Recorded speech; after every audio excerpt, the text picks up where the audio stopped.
بسم اللہ الرحمن الرحیم۔ آج ہم ایک اہم موضوع پر گفتگو کرنے والے ہیں جو عام طور پر غلط فہمیوں کا شکار رہتا ہے۔ پیشاب کرنے سے انسان ناپاک نہیں ہوتا۔ بہت سے لوگ اس سلسلے میں غلط تصورات رکھتے ہیں اور یہ سمجھتے ہیں کہ پیشاب کرنا ناپاکی کو ضروری طور پر لازم کرتا ہے۔ ہماری آج کی گفتگو اسی بارے میں ہوگی۔ قرآن اور حدیث کی روشنی میں بہت سے لوگوں کو لگتا ہے کہ پیشاب کرنے سے انسان ناپاک ہو جاتا ہے، لیکن یہ حقیقت ہے یا بس ایک غلط سمجھ ہے؟ کیا پیشاب کرنا خود سے ناپاک کو لاتا ہے؟ نہیں، اسلام میں پیشاب کرنے سے انسان ناپاک نہیں ہوتا جب تک وہ اپنی شرعی پاکی کو ختم نہ کر دے۔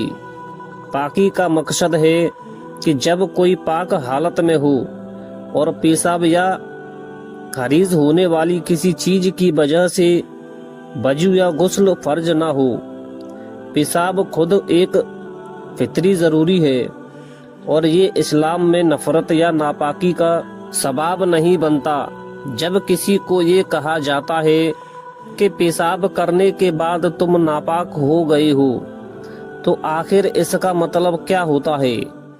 اس سے مراد یہ ہے کہ آپ کی ہمت یا وضو ٹوٹ گیا۔ یہ یاد رکھیے، وضو کا ٹوٹنا اور ناپاک ہو جانا دو مختلف چیزیں ہیں۔ وضو کا ٹوٹنا پاکی کی حالت سے ختم ہونا ہے، لیکن جب تک پیشاب کپڑوں یا جسم پر نہیں لگتا انسان ناپاک نہیں ہوتا، صرف وضو ٹوٹ جاتا ہے جو ایک پاک عبادت کے لیے ضروری ہے۔ قرآن اور حدیث کی دلیل آپ نے قرآن اور حدیث کی روشنی میں کچھ مثالیں بھی دینی ہیں تاکہ یہ بات واضح ہو جائے کہ بالکل حضرت محمد صلی اللہ علیہ وسلم نے فرمایا ہے، پاکی ایمان کا حصہ ہے۔ اس کا مطلب یہ ہے کہ پاکی ایمان کا ایک حصہ ہے، لیکن ہر ایک ضروری عمل یا حرکت ناپاکی کا سبب نہیں بنتی۔ مثال کے طور پر جب تک آپ کے کپڑوں کو گندا کرنے والی کوئی چیز لگ جائے یا شرعی پاکی کو ختم کرنے والی حالت نہ ہو، آپ ناپاک نہیں ہوتے۔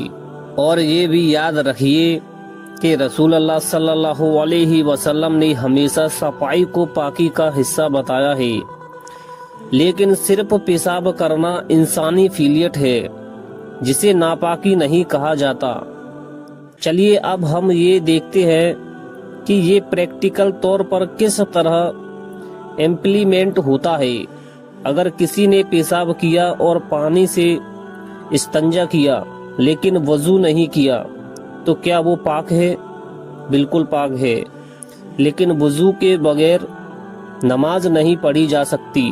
مطلب اگر وضو ٹوٹ جائے تو پاک ہے، لیکن عبادت کے لیے وضو کرنا لازمی ہے۔ دوستو، آج ہم نے یہ سیکھا کہ پیشاب کرنے سے ناپاکی کا مطلب یہ نہیں کہ انسان ناپاک ہو گیا۔